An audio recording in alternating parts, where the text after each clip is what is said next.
Hello and welcome to episode number 2 of the High Performance Executive Podcast. I'm joined today again, lucky me, by Shannon. What? Shannon. Shani Mac. Shani. I keep calling you Shani Mac. Shannon, just tell us a little bit about your background and why you're joining me today in terms of like helping us speak about prioritizing health for a high-performing woman. Absolutely. I would sing this from the rooftops because I'm so passionate about what you're about. For me, obviously, I've built multiple businesses now. I have 3 businesses, and I started in the fitness industry as a professional athlete, and having the basic principles every single day to go to the gym, to look after my well-being, to go for a walk, to hydrate my body, made me function so much better as a human, but also as a business owner. That when I then moved on to my next business, and it was like, okay, being in shape isn't a top priority now because I'm not at the forefront of a business brand. I let it slip. That had huge negative impact on not just my mental health, my physical health, my overall decision-making, business skills.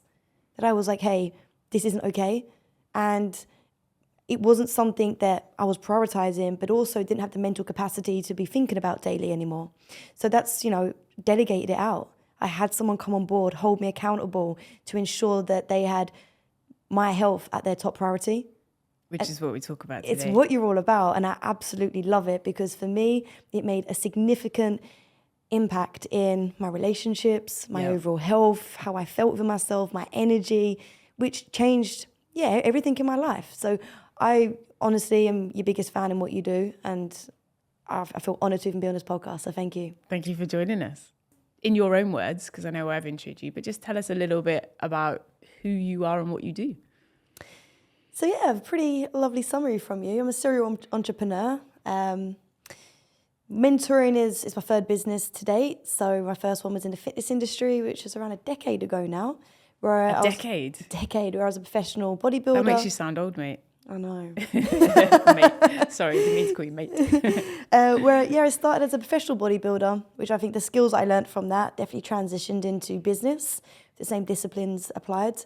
So started in the fitness industry, grew and scaled my business there, grew a team, moved on to helping people with disordered eating, as I felt that was more of a calling for me and something that I had to overcome myself as I transitioned out of extremities from bodybuilding and had to find peace with my body and my relationship with food again. And then from there, moved on to business mentoring, but more on a side of, the Inner Self Club to me is really close to my heart because it's about still the personal development. I believe, your business wanting to grow to the rate of your own personal development. And it's also about not just your financial growth, but your mental growth, your spiritual growth, and your financial growth. Love that. And you've got a very successful business right now, and you've had multiple successful businesses in the past. And just to give kind of people a little bit of a background on that, like tell your business that you had before, like you had a team of like 15 people working for you, didn't you? Yeah, a team of 15 working in different countries. We had Australia time zone, a few coaches in Dubai, UK, clients all over. So it was great helping people globally. So you are what I class as a high-performing executive and a high-performing woman, and you know that we specialize in helping high-performing women with their health and learning to prioritize themselves again. So what I wanted to do today is just kind of ask you some questions around like how you've been able to, the things that you've done to help keep your health as a high priority. Now, I get that it's probably a little bit easier for you because you have come from a fitness background. So what I mean by that is you understand the disciplines involved, and it's probably a little bit easier for you than some other people. But I feel like if we share your story and things that have helped you, then that could help other people as well, right? Absolutely. Yeah. And there's definitely been times where, I have prioritized business over my own well-being and health, and I've lost track of those daily rituals that I had. And it had a ripple effect on every area of my life. Yeah, and let's talk about that in a little bit of detail, because the quote that you've used recently with me, and I love the way that you said it, is you talk about a lot of people say, we deal with high-performing women. So they're women that are very career-driven. They're business owners, they're entrepreneurs, they're CEOs, C-suite executive women, right? So they're very career-focused, and they put that, their life is often out of balance, and they're putting everything into that career. Yeah, so we deal with these women, and the quote that you used the other day was, they're trading their, without even realizing it, they're trading their health for their wealth, right? Yep. And then what happens is they're at risk later on in their life, and it does happen, of them then having to use that wealth that they've gained to get back their health. Absolutely. Because- Absolutely. And the most important thing, you know, in my space, I see it all the time, right? I have a huge network of very successful people, but I see it where they don't have the time or energy for their family. And it's Yeah. not just about the money that you make for the house that you live in. It's the quality of life that you can live. And that also involves your health. If you're absolutely drained, if you're not prioritizing your health, don't just think about getting through the next 24 hours and getting to work. It's about your children. Are you going to be able to keep up with them? Your Yeah. grandkids, are you going to be able to go swimming with them and run around at the park and keep up? So that's me now. It's like, I need to preserve my health for the people in my future that I'm going to love dearly and deserve me at my best. Yeah, and that's, do you know, that's one of the, it's probably one of the biggest things that come up on the calls that I have with the clients that I work with when they first come to me, is they're thinking about, you know, the later part of their life, and they're like, I want to have energy with my grandchildren. I want to be strong. I want to enjoy my life as I'm getting older, rather than being limited to what I can do. Because letting your health fall to the bottom of the pile is so easy to do when you're spinning all of the multiple plates. Like, we both know this. Like, we're both, you know, managing successful businesses and leading teams, and actually multiple businesses now. And we know how easy it is to let ourselves fall to the bottom of the pile when we're trying to do all the things, right? So, I mean, for you, like, what do you think has been, like, how have you managed to keep your health, like, as a priority throughout your journey so far? I delegate it. Just like any other thing in my life that is a priority, but I want to preserve my own time and energy, right? So at the moment, I've made multiple investments. Look, I was a professional athlete. I know how to train. Recently, I've invested into a personal trainer more now than ever before. Not because I don't know how to train or I don't know form. It's I want someone to hold me accountable and their purpose in my life is to care about my health. And I'm willing to pay you to care about my health because if I tell you I care about my health, hold me to it. That's what I'm paying you for. Hold me to it. Don't let me go back on my word.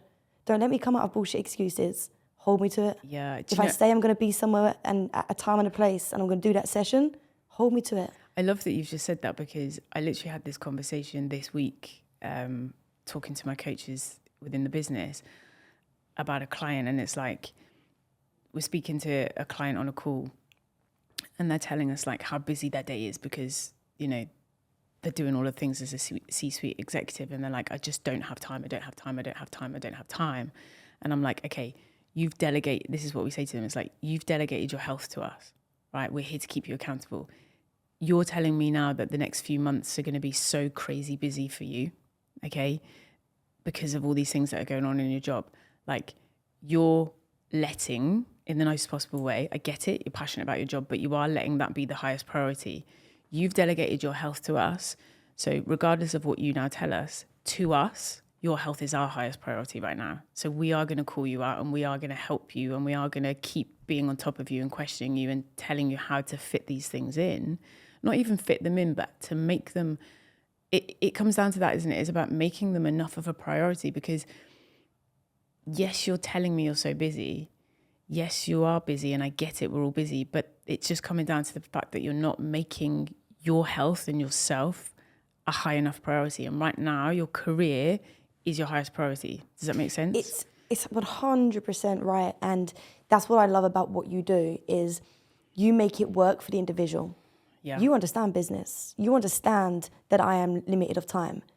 Yeah. But you still don't let me make it a bullshit excuse if I've told you I care about my health, I care about the future of my health, being able to keep up with my grandchildren. Let's talk children first, but... I was going to say, you're getting a bit ahead. Yeah. I want to be able to do all these things. So when I say I don't have time to do the small daily habits that you put in place for me that I've agreed I can make time for, call me out on it. That is why you have to find someone that is passionate like you are, because you're willing to have the uncomfortable conversations with people like myself to say, do you know what? Remember when you said this? And I know that you might not have X amount of time this week. That's fair, reasonable. But you have 10 minutes. 10 minutes going towards the thing you said you wanted most. And ultimately, those 10 minutes are going to make the thing you are prioritizing, your work, even better, because you're going to have more energy. You're going to have more focus. You're going to feel happy within yourself. And this is why that accountability is so important, isn't it? Because I had another conversation with a potential client this week, and she was saying that, like, without going into too much detail, like, she's always prioritized her health and fitness, so she knows how to do the things, but her current circumstances right now mean that it's very hard for her to do it. So I was like, okay, so the things that we give, like, you know, the education on the nutrition and the training, like, you don't need them as much because you know this stuff. But what you need right now is accountability, because you trying to do it on your own, it's not happening. And the effect that that's having on you is it's making you feel really bad and unhappy right now. So the only way that it's going to help you change that is by having that accountability. And like you said, by delegate your health to somebody else who then comes in as like, okay, you've delegated that to me, so your health is my highest priority right now when we're working together. And that's the difference, isn't it? And like, we spoke about this as well, didn't we? About it can't not work, and as long as you communicate, because there's always something that can be done, even if it's just doing more than you are right now, and that's you making sure that it fits their lifestyle, it complements their life rather than taking over. I think many people see their health and fitness as very black and white. I'm either healthy or I'm unhealthy. I'm either eating healthy foods today or unhealthy foods. I'm training 5 days a week or I'm not training at all. It doesn't have to be like that. There's that sweet spot where it becomes a lifestyle, and that's what you help your clients find. And that was just what I was about to say as well, is the conversation was like high-performing women, and I can ask you this afterwards, but they find it perhaps hard to admit that there's an area of their life that's not optimized, because I'm like that. Like, we are very career, not even just career, but we are high performing women. You want to excel, you've got high expectations, you've got high standards of yourself, right? So if there's an area in your life that's not where you want it to be, it's going to feel pretty shit, and it's going to be embarrassing to you perhaps, right? Because you're having to admit that you're letting yourself down on that area. Yeah, and I think a lot of it is we're not used to having people look after us. We're normally the ones doing that, right? Yeah. It's also uncomfortable. It's foreign grounds. It's reaching out and being like, well, how are you qualified to help me? I'm always the helper. A lot of times we're the helper. That's why we're great at what we do. We care about people. So I think it's hard to also reach out to someone like yourself and say, hey, do you know what? I do need some help. Yeah. And coming back to like what you said about the accountability piece, and another prime example is, like, I have a fitness coach, but not because I need to know how to train. Like, that is my job, and I know how to train, but I have it just for the accountability piece, and to take that overwhelm and headspace away from me. I'm delegating that to her, and each week we're checking in and she's telling me what to do. It's not that I need to know it, it's because of the accountability, because otherwise, and like I tell the clients, otherwise it gets put to the bottom of the pile, and it's like, do you know what? I didn't do it today. That thing that I know that thing's going to make me feel better. And it's not wanting to let people down. Like, I'm huge on that. Yeah. If I've said to someone I'm going to do something and I know that they're going to check in and ask how it went, I can't lie. I end up laughing. I can't lie at all. That's good to know. I'm going to have to either tell them that I didn't do it, or I do it. It's embarrassing for me to say, yes, I want this. I pay someone to help me do it. And then, okay, have you done it? No. Why? No reason. Why didn't you communicate with me? Don't know. So it's like, to avoid that awkward conversation, I will do it regardless how I feel, which is what I need. Yeah, and that's what it comes down to, isn't it? And it's remembering, like, the example this week of the conversation I was having is like, this person's so busy right now, and they're going to keep saying they haven't got time because they're overwhelmed with how much is going on. But what that's telling me as well is that they're not brought into the why that they need to be doing these things, because they're losing sight of that, because right now they're so consumed with their work because they're so passionate about their career. Great, right? You're doing so well. You're doing fantastic things. Your team needs you. You're doing amazing. But you've delegated your health to us, and it's for us to remind you of why these things are even higher priority right now. Because if you're not making your health a priority, you're putting all your time into work, you're so stressed, you're not sleeping, you're not eating right, you're not exercising, you are going to feel so rubbish, which is going to have a really negative effect on your work, right? So we're here to help you to, even if it's just the small things, and this is what I always say, like, it's about looking at it and being like, okay, you've got all this going on. This is why a normal fitness plan, you know, one size fits all wouldn't work for you. It's like each week you need an expert looking in there and being like, what's manageable, what's realistic for you this week that's still going to get you the biggest return on investment, that's going to help you to feel good, the best that you can. Because you carry on like you are now. And one of the questions I ask the clients is like, okay, how long do you think that you can carry on like this for? And they're like, it's not sustainable what I'm doing right now. Too busy, too stressed. Okay. Yeah. And that's what I loved about your approach, and even with the questions that you've asked me. You understand on a deep level the people you're working with. You're not trying to work with everybody. You're working with people that you resonate with, that you've been there and you understand. And I think for me, the moments that I have forgotten about my health and fitness and just been like, not priority right now, too busy, it's not because I'm lazy. You know, these females you work with are not lazy. They work extremely hard. They wouldn't be where they are today if they were anything of lazy, right? So when they go to maybe a different fitness coach, that they're gonna think I'm lazy. But because you understand that it's not laziness, it's just not priority. It's not priority because they don't understand the deeper reason why. Yeah. Why it's worth prioritizing and what that's affecting, who that's affecting. And that's why you're great at what you do. And, you know, it inspires me because it's like you get it on a deeper level. And I'm glad you said that. Thank you. Because, you know, one of the things that we say is we're not for everyone. And that's so true. Amazing. Like you make people feel heard, seen and listened. That's how I felt, right?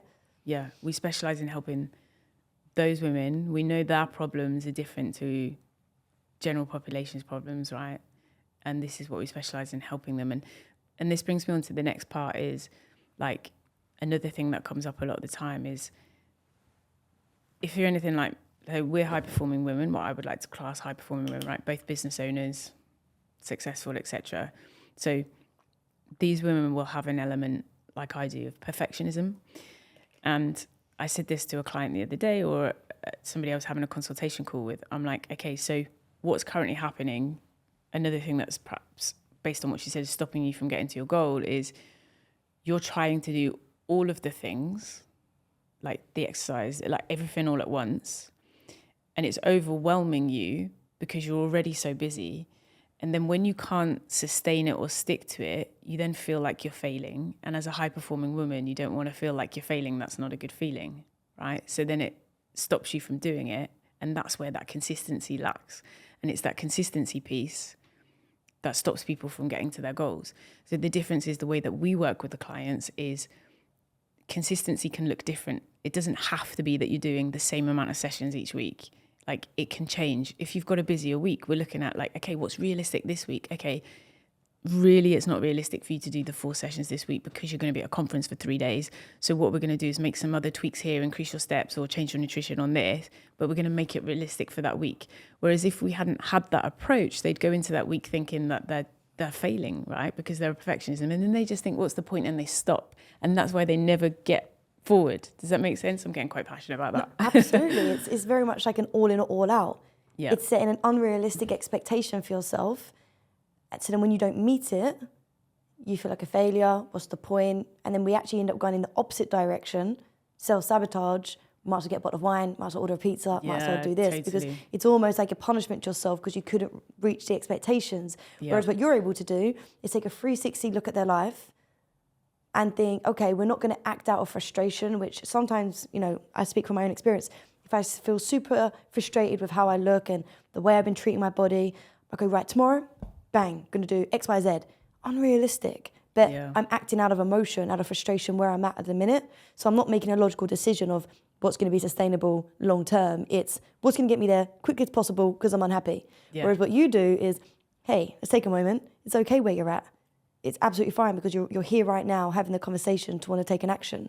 How do we do it in the most sustainable way that's realistic and enjoyable? Because there's no point going all in to get a result that isn't sustainable, to lose the result, to feel even worse than you did before. Nobody wants that. I'm smiling because what you've just said is like the amount of women that when we start working with them, they're so fired up, they're committed, and they're like so fired up, and they'll say to us like on the first week, okay, I can do 5 workout sessions this week, and I'm like, no, and they're like what? And I'm like, let's start at 3, let's get 3 consistent, because you've told me that you're not doing 1 at the moment, so to go from none to 5 is going to be a big change in your already really busy day that you've told me about, that you're struggling to fit any exercise in.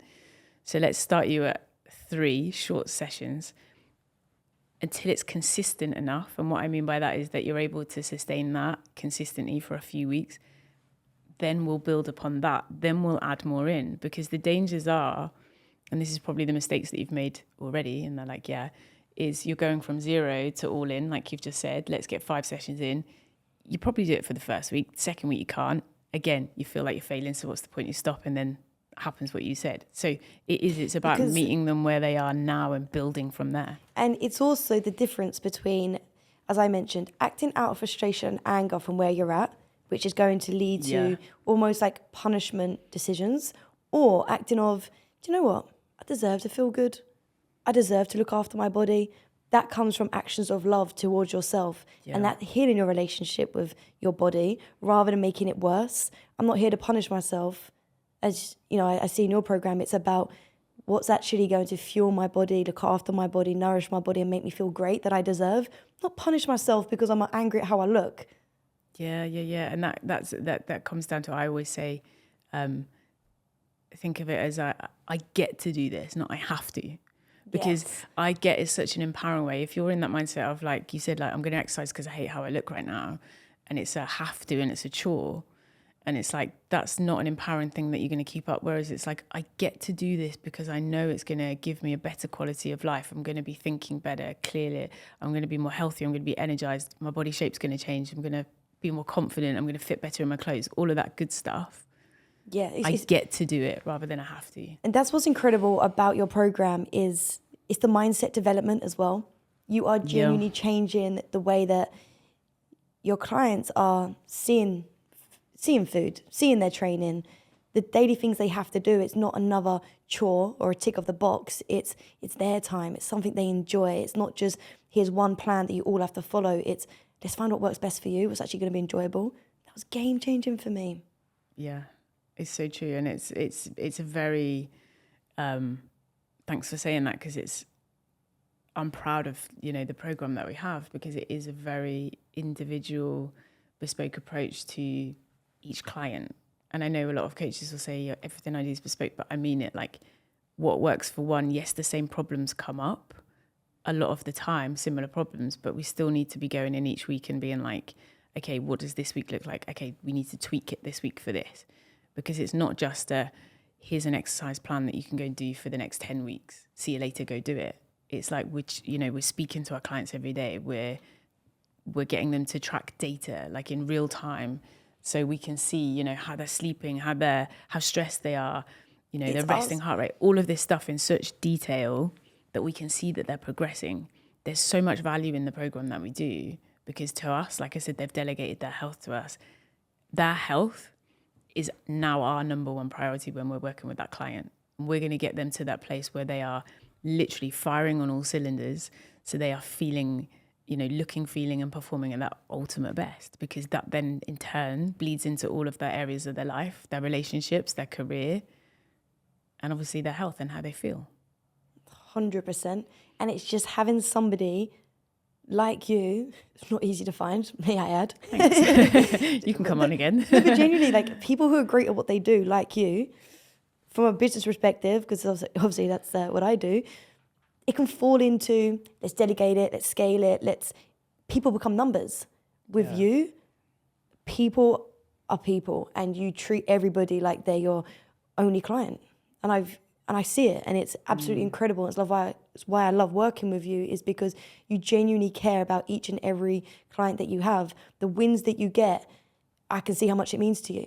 That's why you do this, and that's why you hold the level of service so high and are able to get the results that you do. It's a huge difference. Yeah, and you know, that's why I pride ourselves, like I say, that we don't just work with everyone. And like, I personally currently take all the consultation calls within the business because I can really understand what these women need. And I'll have, you know, I don't just have one call with them. I have 3 calls with them before I decide whether our program is even worth discussing with them. And what I mean by that is that I don't mean that the program's not worth it. I mean that, 1, we can genuinely help them, and 2, I believe that we can work with them. And what I mean by that, there are some women I speak to and I'm like through necessarily no fault of their own, but I'm like, they don't want this enough. And you can't make them want it, right? Exactly. And it's that saying, isn't it? Like, you can lead a horse to water, but you can't make them drink it. And I would rather, or we don't, I pride myself on this, rather than just taking everybody's money and saying we're going to help them, if I genuinely don't feel that they're going to do the work or communicate with me, or for us to, you know, we give 100% to our clients. If I feel that we're not going to get that back, and when I say that 100% back, I don't mean that they have to be perfect. Nobody's perfect. But I mean that they have to want it. They have to be prepared to make the changes, because yes, it's going to feel uncomfortable at first, right? Yes, it's going to feel like another thing that you have to do right now, but it will get easier. And the results that you're going to get from it, to get to that place that you've just told me that you really want to be at, because where you are right now is not feeling good for you, it's so worth it. But I need to make sure, like, I personally take these calls because I need to make sure that we're going to be a fit to work together, and that we are going to help them. And then when I feel like I can, and I like that person, a bit like you in your business, how you don't just work with everybody, then I'm excited to give them a place on the program and to work with them. And then that's when the magic happens. That's when we can generally help these women, like I said, feel, look and perform, optimize those areas, and just everything in your life changes, right? Absolutely. Absolutely. And we speak about it from a brand perspective when we're discussing business, but even down to that, if you work with somebody that isn't prepared to do the work, like you can provide them with absolutely everything that they need, but you can't go to the gym for them and you can't eat the foods for them, right? So it's harmful to your brand to accept somebody who isn't going to do that, because they're not going to get results, and it's a lose-lose for everybody. Yeah, and they're going to blame everybody else, but like... Yeah, we have to disqualify these people as quickly as we can, because when you offer someone a space on the program, it's because you have a moral obligation to let them know that you can help them. Yeah, and I see, like, clients have said to me in the past, they're like, you're very good at this, because when I speak to somebody, I can genuinely see, I can see how they're getting in their own way right now. And a lot of the time, I think a lot of the time I know that they're 2 steps before they do. So I believe this is what makes me a really good coach. Like, I always can see how they're getting in their own way. And I'm like, that's when I'm there to call them out on it. And again, in the nicest possible way, it's not to make them feel bad or to tell them that they're not doing a good job. It's to call them out on the things that they are currently getting in their own way. Because if I'm not there to call them out, they're never going to get to that goal. And like I said, you're delegating your health to me. I'm here to call you out. I'm here to make you think and see it in a different way, that yes, you are busy. Yes, you're traveling all the time. Yes, you're so stressed and you're struggling to fit everything in right now. But if I can help you to start thinking in a different way, to create space for this in your life, not find the time, because you'll never find the time if you have to find it, is create it and then build from there, because that's going to make your life so much easier and better, right? Absolutely. And you know, one of the things that comes up a lot of the time, and I'll speak to you about this in your thoughts on this as well, but it came up in a call. Actually, it came up in like 4 calls I've had this week, and it's about boundaries and setting boundaries and how we communicate those to others. So the example is family life around them, not understanding how much they need to start prioritizing themselves again because of how much of a negative impact it's having on them right now. Does that make sense? Absolutely, and yeah. I was explaining to somebody on the call the other day, I was like, look, a lot of the time, and I've done this with clients in the past, I'm like, a lot of the time it comes down to communication. So your partner or your husband or your children, they're not honoring your boundary because you haven't set it, but also because they don't understand how important or the benefit to them as well. So example, a mum that needs, she's not getting any time to herself. She's C-suite, doing all of the things, family as well, mum mode when she's home. She's not getting any time to herself. And I'm like, and she's like, when I sit down, I don't get any time. And my children come and say, can you just do this? Can you just do this? And I'm like, okay, how about setting the boundary of you need, like, even if it's 15 minutes a week by yourself, right? Whether it's, let's call it your self-care time. And then if you would communicate this to your family in the way of, look, I need this time. It doesn't mean I don't love you or want to speak to you in the time, but this is going to help me to be a better me and to make me happier, so that the time I have with you, I'm going to be less snappy with you. I'm going to be my better self. So do you see how I mean? It's like communicating in a way that's getting their buy-in into it so that they understand it. Because I always feel like everything comes down to communication, right? And people just not understanding. And it's like, if you can communicate that and then set the boundary in. And where I'm going with that is because when people think about having a boundary, they think it's selfish. Like they're scared to upset their family members. But that's where I'm like, how you overcome that is the way that you communicate it to them. So it's for the highest good of them and you. Because they're like, oh my God, mum, yeah, sure. I didn't realize, we'll leave you those 15 minutes with the door shut so you can just breathe to yourself. Because when you come out at the end of those 15 minutes, you're going to be so happy to see me because you're going to be feeling happier because you've had that time to charge your tank back up. Make sense? Absolutely. And accumulation of that over the week, by the end of the week of them doing them healthy habits and rituals, let's go to the park. I've got more energy. I've worked on my fitness. I can do all these fun things with you because I'm then not having to take the Saturday that I'm not working to recharge and, be really irritated because I want to relax because I'm exhausted, but I also want to be there for my family. I've had those small which minutes. They'll start to resent at some point. Like, exactly. You just need to... I've had the small gaps each and every day. So on a Saturday, I'm not burnt out. I'm not exhausted. Let's go and have fun. Yeah. And that, again, it comes down to that for the highest good of everyone involved, isn't it? And this is it's the prevention, isn't it? It's the prevention rather than cure. Because once you get to the point where it gets a bit resentful or you get to burnout, you are not your best self.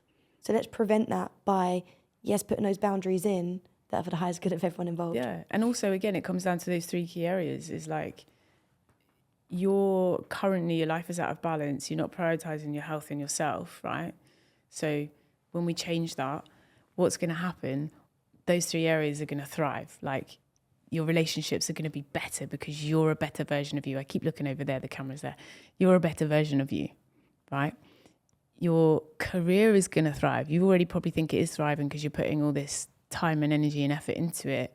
But you, as your optimized, happiest, healthiest self, how you feel and how you look affects everything. And what I mean by how you look is how you feel within how you look yourself. Because, we speak to women that are like, my I don't feel confident right now when I have to do presentations in front of my team, or, my suits aren't fitting me anymore. That's having an impact on my confidence. So do you see how it is? It's not from a vanity point of how you look, but it's affecting how you show up in your work. So imagine you and I as our most confident self, because we're feeling healthy and fit and happy with our body shape. That's going to come across in our work. Yeah. And I think it's going to come across in our relationships and everything. I think it comes back to what you say. It's a difference between, are you just surviving, doing what needs to be done every day, or are you absolutely thriving? You fueled, happy, confident, rested, recharged. Yeah. You're thriving in every area. Yeah. Or you're waking up, chasing yourself all day and just going through the motions, doing the best that you can. But if your battery tank, let's say it's like a iPhone battery, right? If you're constantly waking up only at 20%, you're doing the best you can with 20%. If you take a moment to charge... That's hard. If you take a moment each day just to recharge that 20 to 30, the next day to 40 to 50, and you're getting people back up to 100%. Yeah. Now you're putting the same energy into the tasks that you do, but your energy is at 100. You're not putting the energy in at 20. Completely different, yeah. That's when you meet people and you're like, you are glowing. Yeah. And this is the thing, like, the example I always give is like I get it when we have like a piece of work that we need to finish. So we sacrifice some sleep. But I'm always like, okay, every day let's look at the hours that you're working. You're telling me you're sitting at your desk for 14 hours, right? How much of that are you actually doing the best that you can on the 20% battery that you've just said? Whereas if we shorten that and we put some of that time to your sleep, right, you're going to have more battery the next day. You're probably going to get a lot more done within that time, so you don't need to be working that long. Absolutely. I know that I've been guilty of that. Yeah, Absolutely. and I get it that sometimes it is completely out of our control, and we have to, because there was a night last week that I generally was sitting up late because I needed to finish what I was doing. But I also knew if that's a thing that you're doing every day, it's like, no, stop that. Prioritize an extra 15 minutes even to start with sleep. Like, you may find that it's too hard for you to go from, oh yeah, I'm going to give another hour's sleep. So let's start with increments. Let's go, okay, 15 minutes extra sleep, 30 minutes extra sleep. Build it up slowly. I guarantee you're going to be more productive. You're going to have more energy. Because a lot of the time, the women that I speak to, they're stuck in this vicious cycle. They're like, I can't break out of this because I'm not sleeping. I'm highly stressed, so I'm not sleeping. I've got no energy to exercise because I'm not sleeping and I'm highly stressed. They're all feeding into each other. And because I'm not sleeping and I'm tired and I'm lethargic and I can't think clearly, I'm making poor decisions with my nutrition. So do you see how they all bleed into each other? So this is where we come in and like, okay, we need to break free from one of these. So let's start with the smallest thing. And I said to a lady this week, I was like, you've told me that you made a decision when you went out for dinner that you probably wouldn't have made. If you'd have been exercising consistently for 2 weeks, and I said, would you have been feeling a bit better about yourself? She's like, yeah, okay. So when you went out for dinner that night, you possibly would have made a better decision. Absolutely, she said. And I'm like, so do you see how you don't have to jump straight in and do all of the things straight away? It's like, let's build it. That's easier to go from where you are right now to that place of like, oh my God, I need to exercise 5 times a week and 8 hours sleep. That's just unrealistic. Let's start small increments and build. I get really passionate about this, don't I? Sorry. It's so true, though. No, it's so true. It is. And it's one of the things that I believe helps our clients get the best, why they get such great results on our program, is because of that approach. We're not telling you to do all of the things. We're coming in, what's realistic. And the other thing why they get such great results is because we're very data driven. So a lot of the time when I speak to these women, they give up before they've started because they're not tracking like the results. They're not able to build momentum because they're not seeing what's working, because they might be just fixated on the scales when there's so many variables that can affect the scales. Stress. So sleep. Then they think it's not working, what's the point? Yep. When actually, like I see from your approach, there's so much data that you collect, you're able to make a fair judgment, which then you see the small positive progress that's consistent, then the motivation comes. I don't think you just get motivated. You get motivated and enjoy the process when you see that there's a reward. People are genuinely happiest in overall life, in my opinion, when they are making progress in any area of life. If you're not happy, I believe you're stagnant. You have to be progressing in something. So with you make sure that you track all of the data so they can see the progress, so they can see they're winning, they can see that they're getting a reward for the effort they're putting in. Of course, it gets more enjoyable. Yeah, and that's one of the things that I've got on my list of like a problem for high-performing women is the difficulty measuring the progress. So like you said, if you're just going on by, say part of your goal is that you want to lose some body weight, and if you're just going on by this, what the scales say, and we know as health professionals, or your background in health profession, is that if you step on the scale, like your body is not just body fat. Your body's got a whole load of other things going on. So if you step on the scale and it's up, it could be from like, hormones, where you are in the time of your month. It could be that you've had a very stressful day, which is very very possible for an executive woman. Your body holds on to water retention, right? If you're traveling, if you're on an airplane, body holds on to water retention. All of these things will show on the scale. So say you've eaten healthy for a week, you think you've eaten healthy, you've been to the gym 3 times, you step on the scale and you're 2 pounds up, you're like, what's the point? That's not real data. That's not accurate. That's not a true reflection of the results that you've had. And this is why on our mentorship, we have all of the things and we're like, look, you're down 2 centimeters on your waist, you've lost body fat, you're sleeping better, your heart rate has dropped, you're recovering better. This is the real stuff that you're getting the results. Does that make sense? Absolutely. It's genuinely game changing. Yeah.